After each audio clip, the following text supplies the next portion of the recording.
Prazer, bom dia, boa tarde, boa noite. Se você não me conhece, eu sou Átila Yamarino, eu sou formado em Ciências Biológicas, doutor em Microbiologia e sou um divulgador científico aqui no YouTube, explicando Covid, vacinação e a maior pandemia do século. E nessa pandemia, que é a maior que a nossa geração já viu, ao contrário de todas as outras na história da humanidade, nós temos vacinas, no plural. Várias vacinas seguras e eficazes sendo aprovadas para uso pelas pessoas, para a gente ter a única saída digna que respeita a nossa saúde e que vai viabilizar o retorno à atividade, da economia, educação e tudo mais que a gente quer ver acontecer de novo. Então, para entender a segurança que elas oferecem, por que nós apostamos em vacinas como a única saída nesse momento, a gente vai trazer aqui a doutora Cristiana Toscano, que é brasileira, professora da Universidade Federal de Goiás, a única brasileira no grupo conselheiro sobre imunização de Covid-19 da OMS, representante da Sociedade Brasileira de Imunizações, para tirar as dúvidas todas de quando a gente vai ter uma vacina no braço e poder retomar a nossa vida. Espero que vocês aproveitem. Por favor, doutora Cristiana, se apresenta aqui para a gente. Oi, Átila, olá a todos os ouvintes que estão participando dessa discussão tão importante, desse tema tão relevante hoje em dia. Meu nome é Cristiana Toscano, eu sou médica, infectologista e epidemiologista, sou natural de São Paulo, onde eu fiz minha formação, faculdade, mestrado, residência, e inicialmente, depois da minha formação, eu comecei a trabalhar numa unidade de terapia intensiva para doenças infecciosas. E foi lá, nesse trabalho em UTI, que eu me apaixonei pela saúde pública, porque eu achei que seria mais interessante, talvez mais impactante, trabalhar com a prevenção para evitar que esses pacientes chegassem a uma UTI. E foi aí, naturalmente, eu comecei a trabalhar com epidemiologia, e aí epidemiologia de doenças preveníveis por vacinas, porque a gente sabe que as vacinas são as estratégias de saúde mais custo-efetivas e mais eficazes na atualidade. Aí eu segui uma carreira internacional de saúde pública, trabalhei em algumas agências internacionais de saúde, o CDC dos Estados Unidos, depois a Organização Pan-Americana da Saúde, a Organização Mundial da Saúde, e há 10 anos eu retornei para o Brasil, atualmente estou morando em Goiás, sou professora da Universidade Federal de Goiás, voltei para o Brasil por questões pessoais e familiares, meu marido é daqui, acabei me mudando para cá. E desde março, praticamente, vivendo Covid, dia e noite, respirando, dormindo Covid. Ficou como quase todo mundo, né? Infelizmente. E, bom, especialmente no caso da Covid, isso é uma coisa que a gente tem martelado muito, que ela é uma doença que idealmente tem que ser prevenida para não precisarmos enfrentar ela na base de UTI, de hospital, né? E agora ela se torna uma doença que pode ser prevenida com vacinas também. Então entrou no seu radar dessa forma? Então, agora de fato chegamos no momento de começar, e já começamos a vacinação, mas a expectativa de que essa pandemia só poderia ser controlada por vacinas já não é nova. Inclusive, em maio, foi conformado o grupo de trabalho de vacinas para a Covid da Organização Mundial da Saúde, que é um comitê de especialistas em vacinas e vacinação, do qual eu tenho a honra de fazer parte. Então, desde maio, a gente está trabalhando com toda essa preparação das possíveis vacinas que estariam disponíveis aí, na época, a previsão de fato era primeiro trimestre de 2021. Então, a ciência cumpriu seu papel e temos aí várias vacinas já disponíveis e muitas mais que devem aparecer nos próximos meses. Eu tô aqui com meu braço esperando, tô esperando a minha vez de tomar uma vacina, seja ela qual for, se tiver no posto de saúde, se ela foi aprovada, é a minha vez. Eu quero a vacina que tiver e espero que todo mundo em casa esteja esperando também com a mesma ansiedade, mas para quem não tá, para quem for chamado, para quem entrar num grupo prioritário agora, profissional ou de idade ou de alguma outra coisa, que tá na vez dessa pessoa tomar vacina, mas ela não tem muita certeza se ela devia tomar ou não, me ajuda a convencer esse pessoal de que isso é fundamental. As vacinas, como tecnologias de saúde, são tecnologias muito estudadas, muito embasadas, com desenvolvimento científico e tecnológico muito sólido. Então, assim, nenhuma vacina que é registrada, que é autorizada, mesmo para uso emergencial, é risco. E isso é avaliado com muito cuidado, porque tem uma preocupação muito grande de só usar vacinas que são absolutamente seguras. Por quê? Porque a gente depende das vacinas para programas de saúde pública no mundo todo. Então, a gente tem hoje em dia vacinas que protegem contra mais de 30 doenças sendo usadas no mundo todo em programas nacionais de vacinação. As vacinas, só para lembrar, foram desenvolvidas já há quase 200 anos, as primeiras vacinas, passaram a ser produzidas em escala e aí com um desenvolvimento tecnológico mais robusto de 100 anos para cá. E só por causa da vacina que nós conseguimos, primeiro, erradicação da varíola, estamos a caminho da erradicação da poliomielite, conseguimos a eliminação do sarampo na região das Américas e em várias outras regiões do mundo, né? E agora a gente está tendo, inclusive, a reintrodução do vírus e surtos de vírus de sarampo exatamente em bolsões de pessoas não vacinadas pelo sarampo, né, nos últimos anos. A gente só consegue controle de surtos de meningite, surtos de febre amarela com vacinas. Posso me delongar aqui o dia inteiro falando do impacto das vacinas, mas assim, basicamente ela hoje em dia ela evita 3 milhões de mortes por ano no mundo. Entre as várias todas as doenças que elas protegem. Entre todas as doenças, exatamente. Então, me traz um pouquinho desse histórico longo. Se já tem mais de 100 anos que a gente usa vacina, se elas já têm esse histórico todo, né, de uso, o que a gente já aprendeu? Quais são os riscos que uma vacinação pode trazer? Para quem, por exemplo, para quem pergunta, mas qual é o efeito de longo prazo da vacina? Ou qual é o risco de longo prazo se a gente só acompanhou vacinas da Covid por um ano até aqui, por exemplo? Então, na verdade, o que esse histórico todo trouxe para as vacinas é que os estudos de vacinas são muito criteriosos. Só vacinas que requerem a inclusão de 30 mil, 50 mil participantes no estudo de fase 3. Em geral, os medicamentos exigem um número muito menor de participantes. Por quê? Exatamente pela preocupação, porque você, na verdade, está prevenindo uma doença e administrando uma tecnologia, né, uma vacina em uma pessoa saudável. Então, ela tem que estar isenta de riscos. Então, o que se avalia? Avalia com muito critério todos os riscos. Em geral, se avalia progressivamente, então por isso que a gente ainda não tem estudos em crianças, a gente ainda não tem estudos em grávidas, exatamente por isso, pela cautela. É um excesso, talvez, de cautela, mas ele precisa acontecer. Então, à medida que a gente vai acumulando evidências de segurança, a gente vai tendo maior tranquilidade para incluir esses outros grupos e avançar em grupos mais talvez fragilizados ou de maior preocupação em relação a eventos adversos.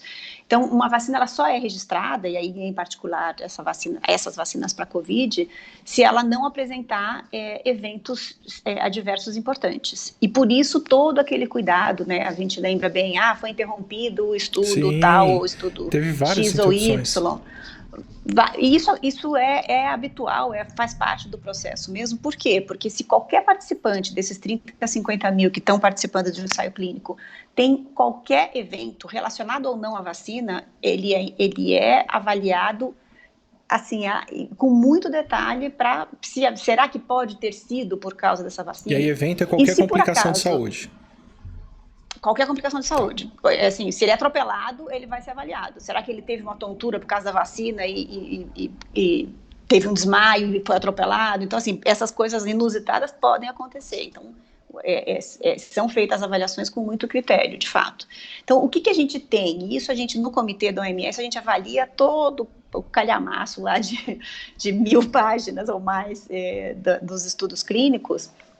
A gente avalia, tem todos, o que aconteceu com cada grupo de indivíduos, e aí por idade, por sexo, por ter ou não comorbidades, ter ou não outras condições de saúde, e a gente avalia todos os grupos de efeitos. Então a pessoa pode ter tido febre, pode ter tido dor de cabeça, pode ter tido dor local, ela pode ter tido um mal-estar, e isso é tudo avaliado. Então, as vacinas que são, de fato, registradas e autorizadas para uso, ainda que emergencial, passaram por esse escrutínio e existe essa tranquilidade de que ela não esteja associada a eventos graves. Então, pode ter uma febre? Pode ter uma febre relacionada à vacina, pode acontecer, mas ela é autolimitada, acontece com várias vacinas, depois de um dia você está bem e acabou. E parte disso a gente espera que aconteça, né? Porque a resposta imune, ela provoca mudanças no corpo também, né?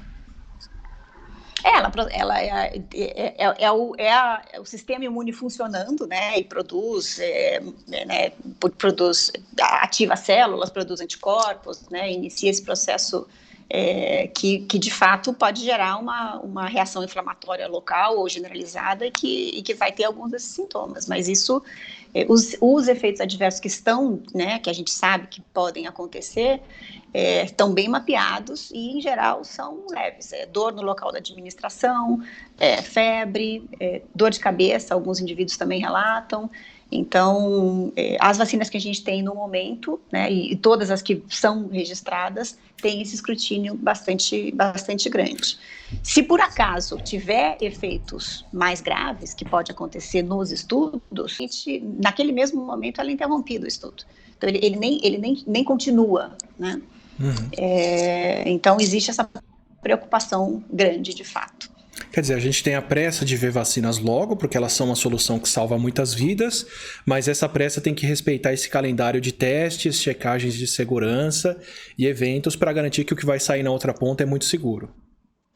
Exatamente. Por isso que quando começaram as primeiras vacinas nas fases 3, né, dos ensaios clínicos, que foi final de julho, mais ou menos, estava todo mundo ansioso. Não, a gente já tem dado de imunogenicidade, a gente já sabe que as vacinas produzem anticorpos, mas era um número menor de pessoas. A gente ainda precisava dessa fase 3 com maior rigor e maior escrutínio para avaliar tanto segurança quanto eficácia. Né? Para quem as vacinas não são recomendadas?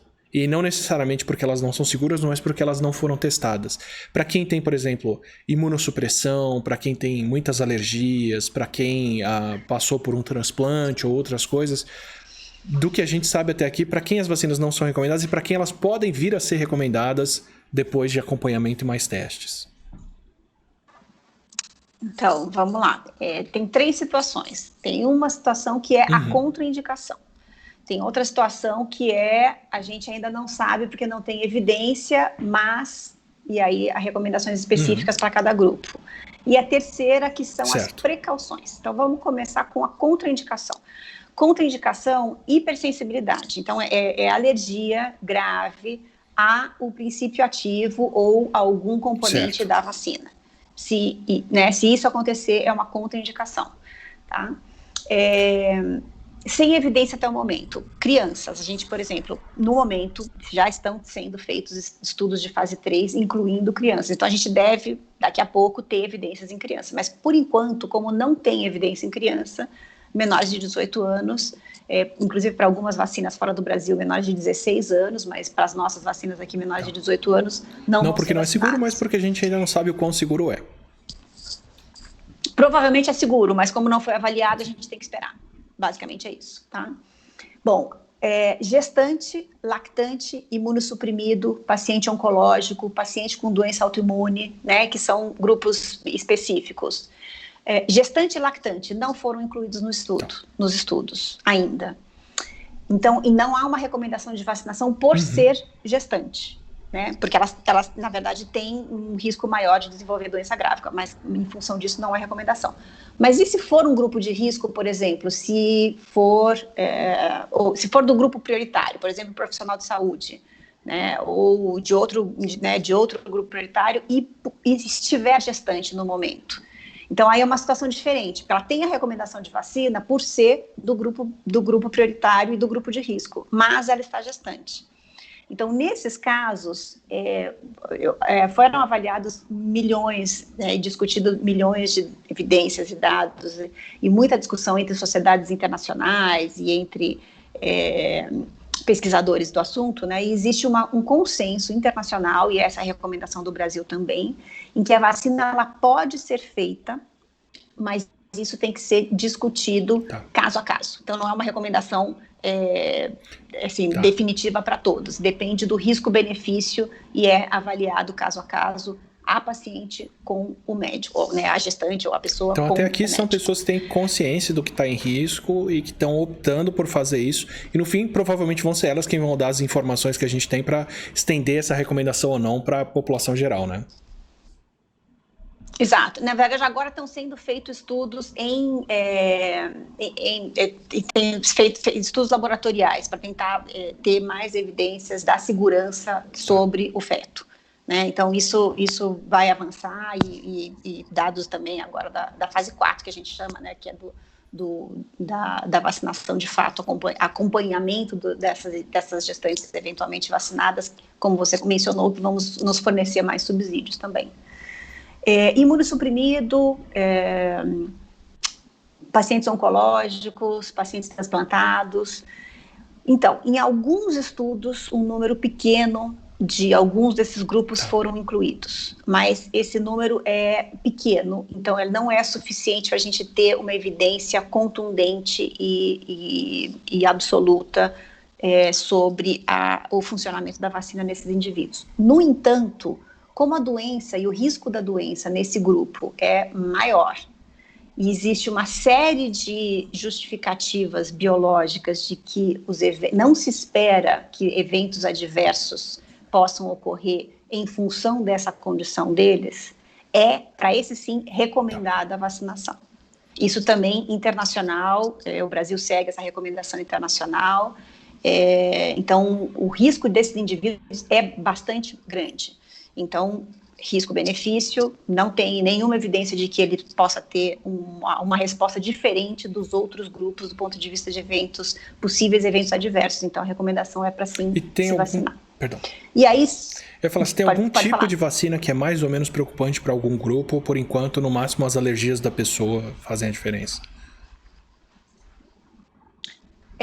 Não, por enquanto, as alergias da pessoa. A gente tem visto, né, na vacina da Pfizer-BioNTech que a gente tem tido reações alérgicas mais frequentes do que o esperado, e aí a recomendação em função disso, ainda são eventos raros, mas mesmo assim a recomendação em função disso para essas vacinas é que as vacinas sejam feitas em locais que possam tratar uma reação alérgica, e que os indivíduos fiquem pelo menos 15 minutos após a vacinação no estabelecimento de saúde, que é o período em que geralmente acontecem as reações alérgicas. Relembrando, isso aí é só para a vacina da BioNTech Pfizer, que foram observadas essas reações alérgicas. E mesmo assim é uma reação curta logo ali depois da vacina, né? Não é algo que a pessoa vai ter por longo prazo depois. Não, ela não exato, por isso os 15 minutos, né? Ela acontece imediatamente. Bom, e finalmente as precauções, né? Então, as precauções, a gente tem duas, acho que vale a pena reforçar. Primeiro, o tempo entre uma vacina e outra. Me vacinei contra a gripe e agora chegou minha vez para vacinar contra a Covid. Só que eu tomei a vacina da gripe semana passada. Então, a recomendação qualquer vacina tem que ter um tempo de 14 dias entre uma e outra. Tá? No mínimo. Pode ser mais, mas no mínimo 14. E isso é uma precaução, por quê? Porque não se estudou a coadministração de vacinas, só por isso. Então, de novo, só reforçando como são rigorosos esses estudos de segurança. A gente não sabe... E a mesma coisa vale para quem pergunta, se eu tomei a primeira dose de uma, eu posso tomar a segunda dose de outra? A gente não sabe como é que funciona, né? Exatamente. Então, não, a princípio não pode. Por quê? Porque não foi avaliado, a gente não sabe. Então, a gente não tem essa segurança para falar, não, pode tomar. Não pode. Começou com uma, termina com outra. Desculpa, começou com uma, termina com a mesma, né? Não pode passar para outra. Para quem não acompanhou... E a última coisa, acho que é importante... Desculpa, pode falar. A última coisa que é importante lembrar que, assim como todas as vacinas habituais, né? Se o indivíduo tiver com um quadro de infecção ativa por Covid agora, ele deve esperar pelo menos 4 semanas para ser vacinado. Então, quem já teve Covid deve ser vacinado, mas não em vigência da doença. Esperar 4 semanas para depois ser vacinado. E quem tem uma doença aguda, infecciosa, com febre, de grau moderado ou grave, não uma febrinha, mas um grau moderado ou grave, deve esperar a resolução da febre para tomar vacina. Por quê? Só para não confundir, para não eventualmente imputar a febre à vacina ou vice-versa. Então, é só um cuidado adicional que a gente diria. Então, para quem não teve Covid, tome a vacina. Para quem teve Covid, tome a vacina. Para quem tem Covid, espera se curar e tome a vacina. Exato. Maravilha. Exato. Resumidamente, é isso. Vacine-se. E enquanto a gente fala aqui no final de janeiro... você falou que tem várias vacinas em testes, né? A gente está gravando, conversando aqui no final de janeiro. Eu queria saber quais são as vacinas que já passaram por esses testes e estão aprovadas, quais que a gente deve ver pela frente logo mais, se são interessantes, e o que deve chegar no Brasil. Então, vamos lá. O que a gente já tem aprovado? A gente tem 2 vacinas de RNA, a vacina da Pfizer-BioNTech e a vacina da Moderna, que elas já estão sendo administradas em alguns locais, já foram registradas para uso emergencial em vários países. Isso é o uso europeu todo, né?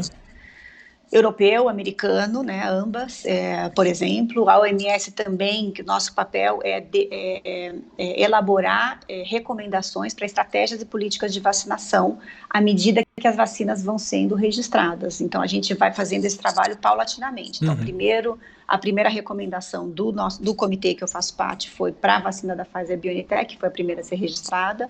Essa semana passada, a gente validou as recomendações para a Moderna. Agora a gente está trabalhando nas recomendações para a Oxford, AstraZeneca e para a Sinovac, né? Então são mais 2 vacinas que foram, a Oxford, AstraZeneca recentemente também autorizada, né? E ambas aqui no Brasil, agora para uso emergencial na semana passada.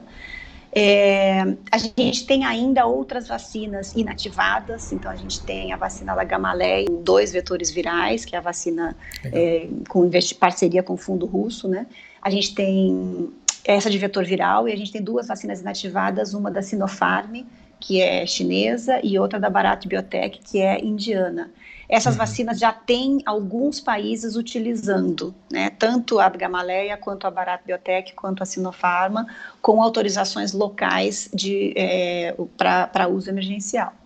E outras virão. Então, vamos lá, quais são as outras que virão? A gente tem já, aí no gargalo, já quase saindo, a Janssen, que é da Johnson & Johnson, que também o Brasil participou, né, é um dos locais dos ensaios clínicos de fase 3, e que tem uma possibilidade aí de, eventualmente, eles estão testando um esquema com uma dose.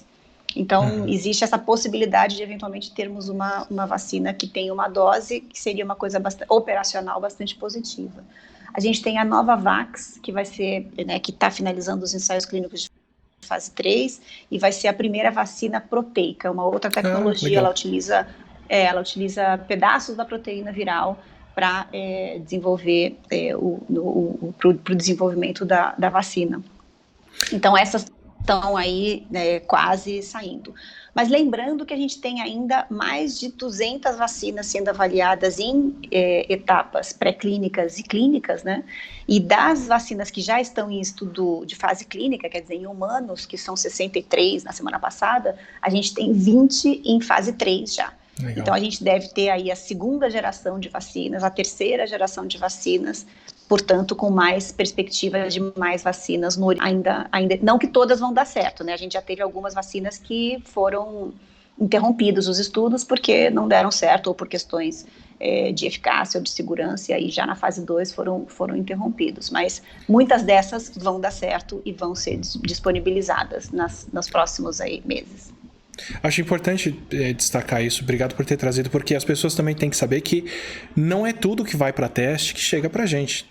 Na verdade, o mundo está testando essa variedade toda de vacinas, porque a gente sabe que algumas vão acabar não sendo tão seguras, ou não vão ter o efeito desejado, ou não vão despertar a imunidade que se espera, e essas vão ficar de fora, né? O que a gente vê chegando para as pessoas é só o melhor do melhor, o que passou em cada fase dessas, e está aprovado aqui como seguro e eficaz, né?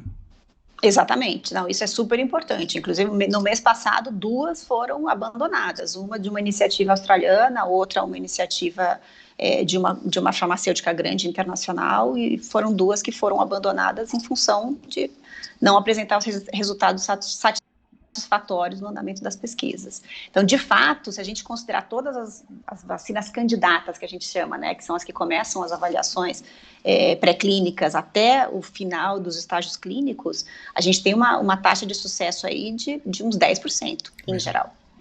Quer dizer, é isso, gente. É um vestibular das vacinas. Só vai chegar para você a vacina que foi aprovada e passou por esses critérios todos. Mas a gente está vendo, falando em grupos agora, que, primeiro, as vacinas não são testadas em qualquer grupo de pessoas, né? A gente não teve até aqui ensaio clínico com crianças, com outras coisas.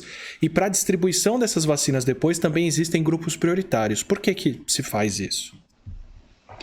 Então, de maneira muito objetiva, a priorização é necessária porque a gente vive uma situação de escassez, e essa situação de escassez vai continuar. Então, a gente tem no mundo aí 7 bilhões de pessoas, a gente não tem vacina para todo mundo. Atualmente, a gente tem vacinas que precisam de 2 doses para serem né, administradas, então a gente está falando aí de uma capacidade produtiva, né, no mundo de produção de vacina. Primeiro, do desenvolvimento de vacinas que, de fato, sejam seguras, eficazes e registradas, que a gente, né, chegou nessa fase agora. Depois a gente tem aí a capacidade de produção. A produção de uma vacina é um processo, do ponto de vista tecnológico, complexo. E não é da noite para o dia que você fala, não, eu vou produzir 1 bilhão de doses. Isso exige um planejamento, investimento, estrutura física, recursos humanos, insumos, que é de uma complexidade bastante grande. Então, em resumo, a gente não vai ter, nem ao longo do ano, nem com novas vacinas aprovadas, a quantidade de vacinas necessárias para vacinar o mundo todo. Então, por isso que a gente fala em priorização. Isso, no comitê também da OMS, o nosso primeiro trabalho foi exatamente discutir e elencar critérios, valores e propostas para priorização que a gente sabia que seria necessário, né? E esses critérios têm sido replicados nos diversos países. Então, basicamente, os critérios da priorização, eles dependem de qual o objetivo de saúde pública que se quer neste momento. Né, de uma maneira muito objetiva. E neste momento, qual é o objetivo de saúde pública que a gente quer? A gente quer reduzir mortalidade e reduzir doença grave. Né, a gente quer reduzir o que a gente chama em epidemiologia da carga da doença. Né?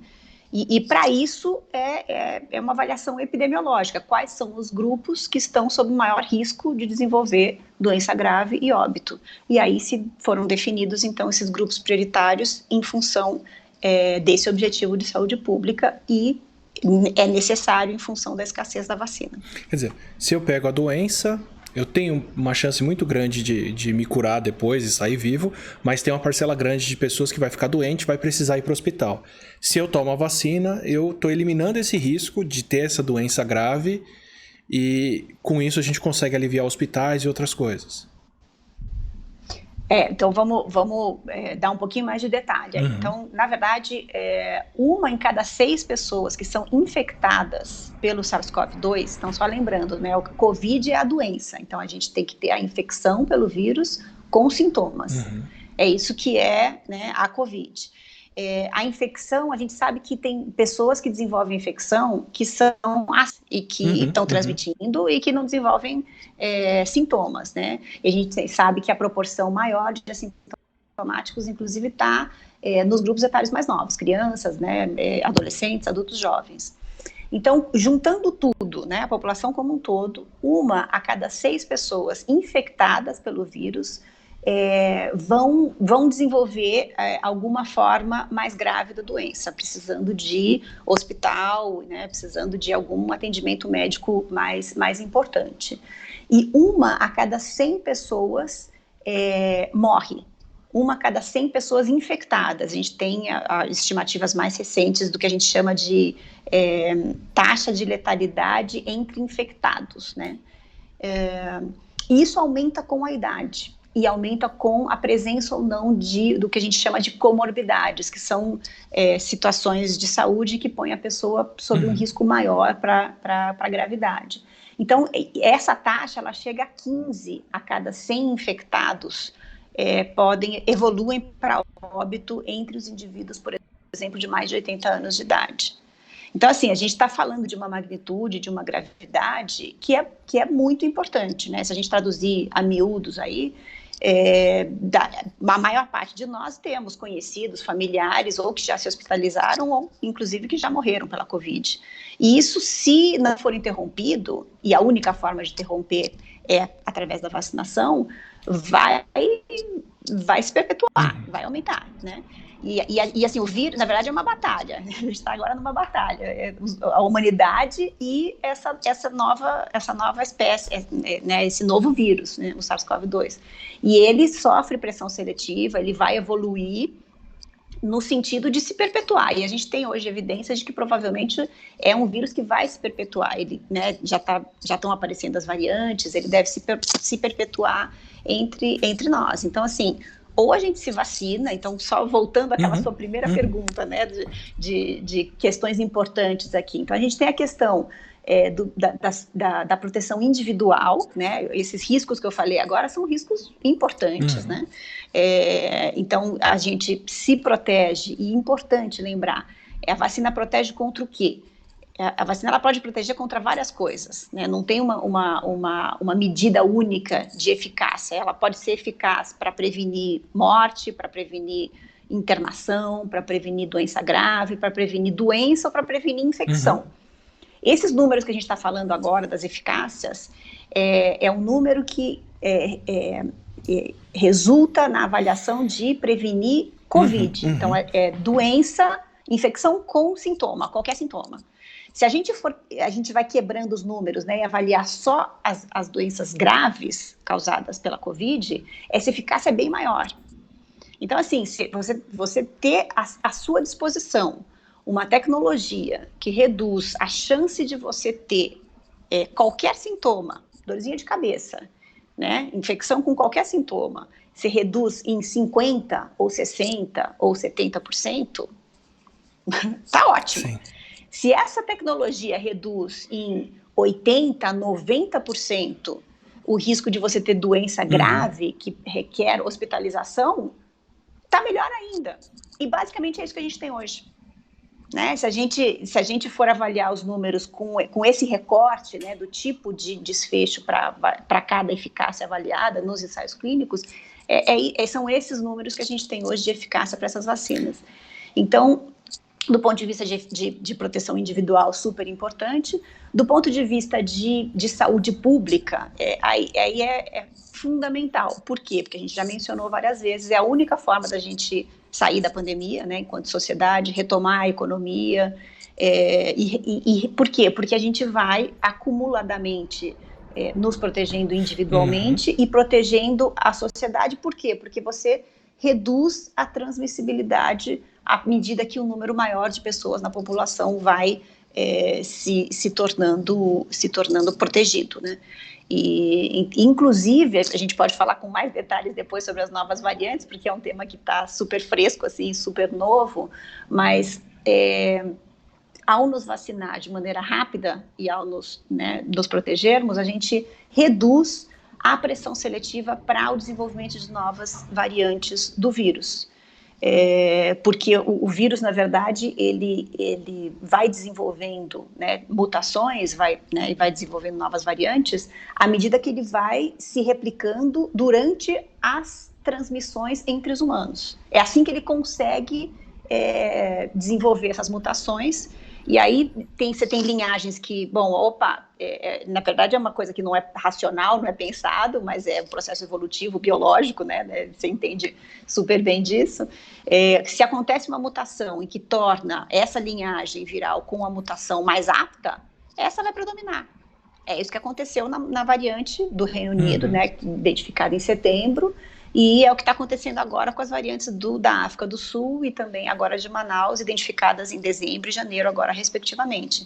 Então, as novas variantes, elas vão continuar aparecendo. Se a gente conseguir vacinar, né, nos vacinar e vacinar o número maior possível da população no intervalo menor possível, a gente reduz muito essa chance de desenvolvimento das variantes que é inerente ao processo evolutivo do vírus. Quer dizer, se eu vacino um grupo de pessoas, eu estou aliviando as chances dessas pessoas terem a doença, a chance dessas pessoas precisarem de hospitalização, a chance do vírus circular, de variantes novas aparecerem e, de quebra, alivio leitos de hospital, leitos de UTI para as pessoas que não têm Covid e estão internadas por outras coisas e agora não vai ter alguém competindo, né, precisando dos mesmos recursos de oxigênio, de intubação e de uma série de outras coisas, né?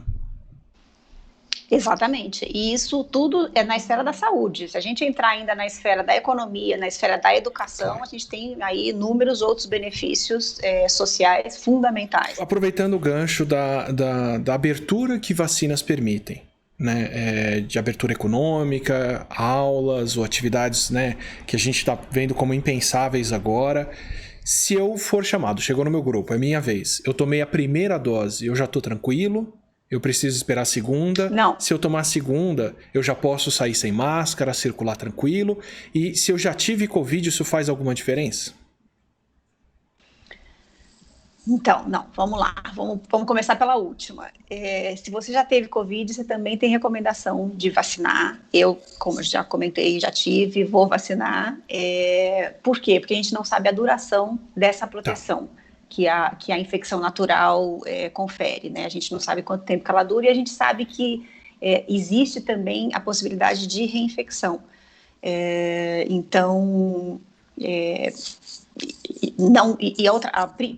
Finalmente, a gente tem também evidência, então, acho que 3 coisas. Primeiro, que a gente não sabe a duração. Segundo, que existe possibilidade de reinfecção. E terceiro, que existe evidência de que a vacina é segura em quem já teve Covid. Os estudos clínicos, eles incluíram um número significativo de pessoas que já tinham tido a infecção, e a vacina é segura nesse grupo também. Então, existe a recomendação para vacinação de quem já teve. Em relação a quando vamos poder voltar ao normal, então, isso é um pouquinho mais complicado. Primeiro, uma dose não confere proteção. Essas vacinas que a gente está, né, que estão agora disponíveis aqui no Brasil, talvez a gente tenha vacinas no futuro que sejam eficazes com uma dose só, mas atualmente as vacinas requerem 2 doses. E cada uma das vacinas, ela tem um espaçamento entre as doses diferentes. Então, a vacina da Oxford, ela, inclusive, tem evidências recentes que mostram que ela tem uma eficácia maior, né, e tem títulos de anticorpos mais altos quando o intervalo é maior. Por isso que a recomendação foi de 12 semanas. Inicialmente era de 4, na verdade, a recomendação internacional é entre 4 a 12, e aqui a recomendação ficou como 12. A vacina da Coronavac, esse intervalo é menor, é de 2 a 4 semanas. É uma vacina inativada, as tecnologias são diferentes, existe toda uma justificativa, uma plausibilidade biológica do porquê disso, mas então tem que se respeitar esse intervalo. O tempo entre elas varia de acordo com a vacina, mas eu preciso respeitar o tempo e tomar uma segunda dose. Isso precisa, exato. Então a segunda dose é necessária e esse tempo tem que ser observado. Depois da segunda dose, a gente precisa de, em geral, 15 dias, né? Os estudos avaliaram os efeitos da vacinação, primeira e segunda dose, após 15 dias. Então, em geral, a gente tem evidências de que a proteção ocorre a partir de 15 dias após a segunda dose. Mas, então, aí vem os mas. Primeiro, nenhuma vacina é 100% eficaz, né? A gente está vendo isso, né? Então, não tomei vacina, vou voltar ao normal, né? Do ponto de vista individual. Segundo, a gente ainda não sabe, né? Lembra quando a gente comentou sobre o que a vacina pode proteger? A gente ainda não sabe se essas vacinas são eficazes para proteger a infecção sem sintomas e a transmissão. Ou seja, quem tomou a vacina, pelo que a gente sabe, ainda corre o risco de ter o vírus e nem saber que tem e passar para alguém. Não é que corre o risco, assim, não foi avaliado, está sendo avaliado agora. Tá? A gente acredita e tem evidências preliminares, mas ainda não são definitivas, de que algumas vacinas, a maioria delas, consegue de fato reduzir a infecção, mas a gente ainda não tem esses dados para falar, não, de fato é isso, vamos embora. Então, como a gente ainda não sabe, a gente poderia eventualmente estar infectado, assintomático e estar transmitindo. Então, até que se gere essa evidência, até que se tenha esse conhecimento, a gente, né, a recomendação é que você tem que estar prevenindo. E principalmente, acho que aí a questão do ponto de vista da sociedade, né, e populacional. A proteção, né, da sociedade e a diminuição da pressão seletiva para o desenvolvimento de novas variantes, ela vai acontecer quando uma proporção significativa da população estiver vacinada. Né? Então, até lá, a gente não pode descuidar, porque até lá a gente vai ter que manter essas medidas de uso de máscaras, uso de álcool gel, distanciamento social. É claro que, paulatinamente, as coisas vão, né, se restabelecendo. Então, quando os professores, por exemplo, estiverem vacinados, as escolas vão estar operando com uma maior tranquilidade, né? Então, é claro que paulatinamente isso vai se restabelecer, mas a gente tem uma estimativa aí de que até uma proporção significativa da população ser de fato vacinada, a gente vai ter que manter essas medidas. Então, aí pelo menos, segundo semestre, com certeza, as medidas vão ter que ser mantidas. Álcool gel, máscara, distanciamento, já estamos acostumados, né? É um pouco chato, mas não tem muita saída. A gente vê que o vírus, ele é muito esperto, né?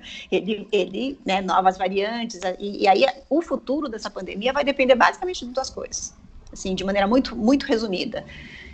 Primeiro, do nosso lado, se a gente vai ter a capacidade de fazer vacinação maciça, em alta escala, em rápida velocidade, da maior parte possível da população, número 1.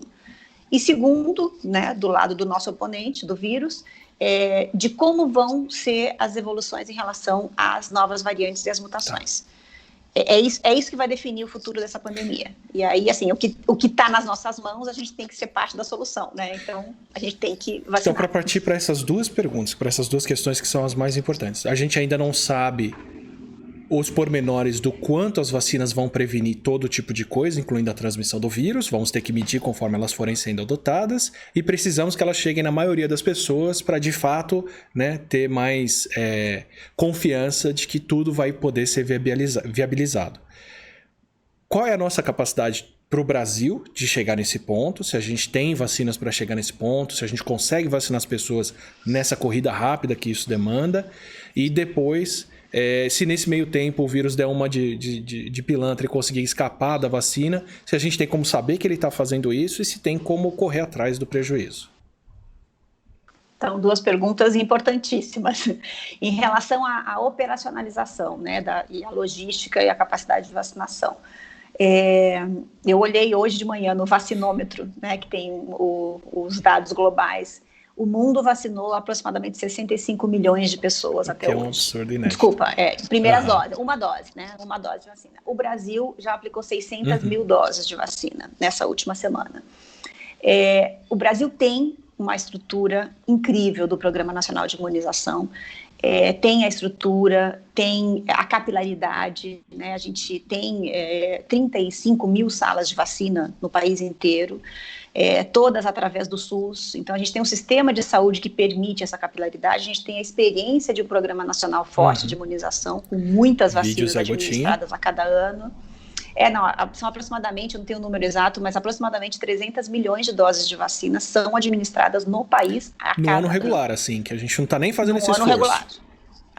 Então, assim, a capacidade a gente tem.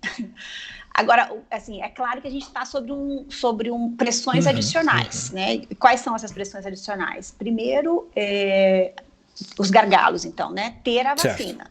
A gente não tem a vacina agora para todo o processo. Ela vai ser paulatina. Então, a disponibilização faseada ao longo do tempo da vacina vai ditar a velocidade da vacinação. Então, o nosso gargalo é quantas doses a gente consegue adquirir ou produzir e não quantas doses a gente distribui.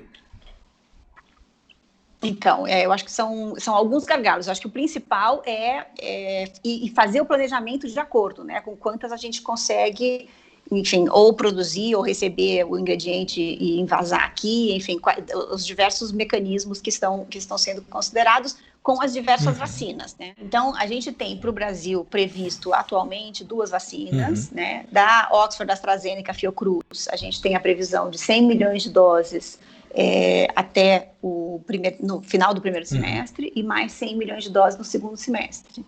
E da Coronavac Butantan, a gente tem a previsão de 100 milhões de doses ao longo do ano. Tá.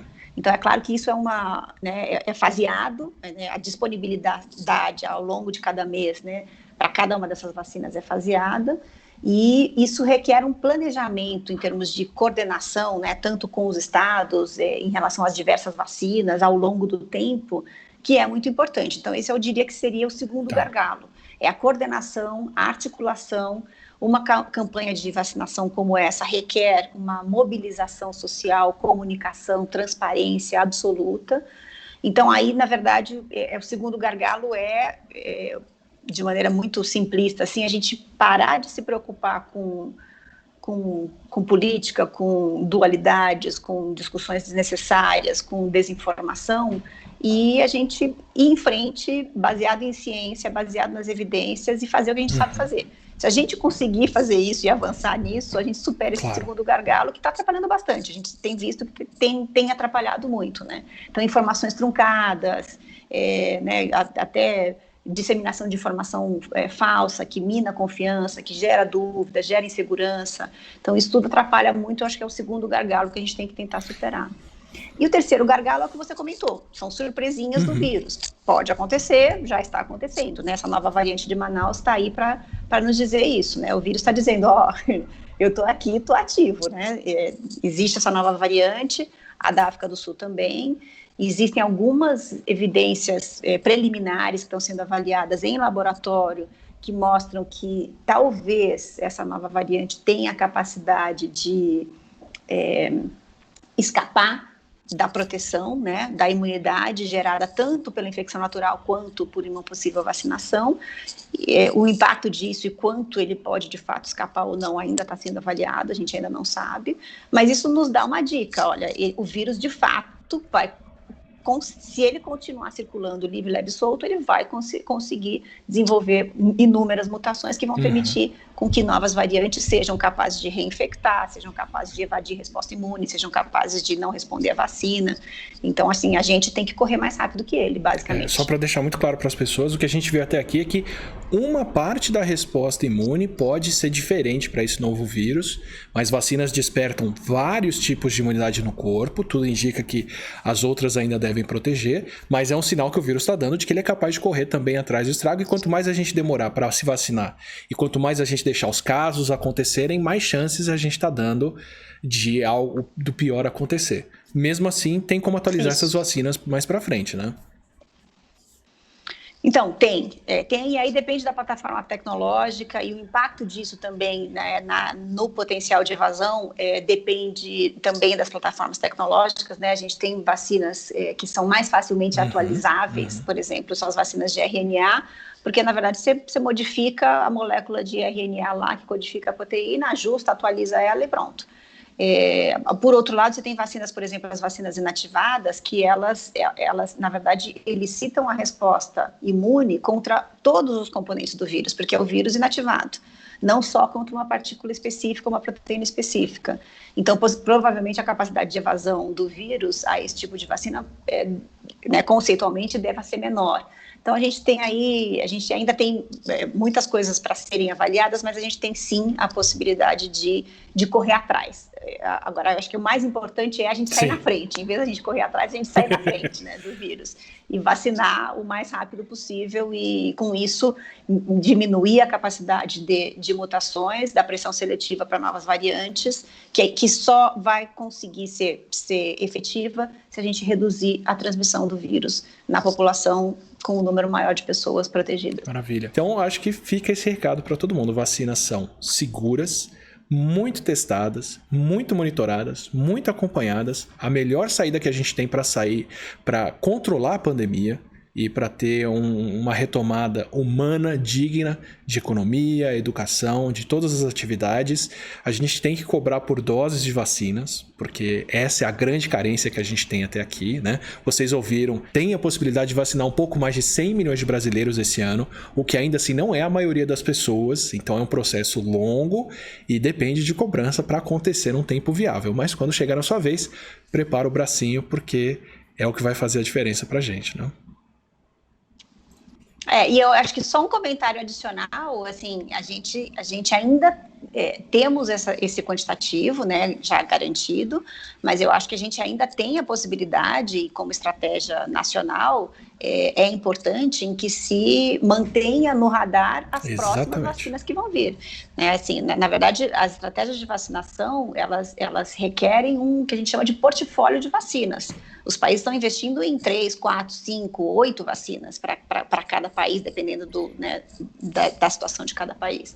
Então, assim, eu acho que é muito importante que a gente, de fato, também cobre, né, dos gestores, dos governantes, enquanto sociedade, novas vacinas e, né, que estão por vir, que estão sendo avaliadas e que vão se mostrar seguras e eficazes e vão ser registradas. A gente viu isso, né? Algumas vacinas caírem de testes porque não deram muito certo. Teve um acidente recente numa fábrica de vacinas na Índia que não comprometeu a produção de doses, mas enfim, né? Tudo isso serve de alerta para, olha, ter uma solução só é algo falho, né? Dá margem para isso dar errado depois. Ter várias soluções, ter um portfólio de vacinas é a melhor garantia de que a gente tem, que vai ser... Alguma delas vai dar certo, e quanto mais derem certo, mais cedo a gente chega nesse estágio de maioria protegida, né? Sim, e nenhuma delas vai ter a quantidade necessária de doses para todo mundo. Então, de fato, tem que ser uma combinação, né? Tem que ser um patchwork aí de várias vacinas e da combinação delas. Obrigado, doutora Cristiana. Espero que todos entrem na fila. Eu também já estou esperando a minha dose aqui. Uma hora isso tem que estar disponível para todo mundo, quanto antes. Também torço. Espero que todos nós possamos ser vacinados quando chegar a nossa hora. Obrigada.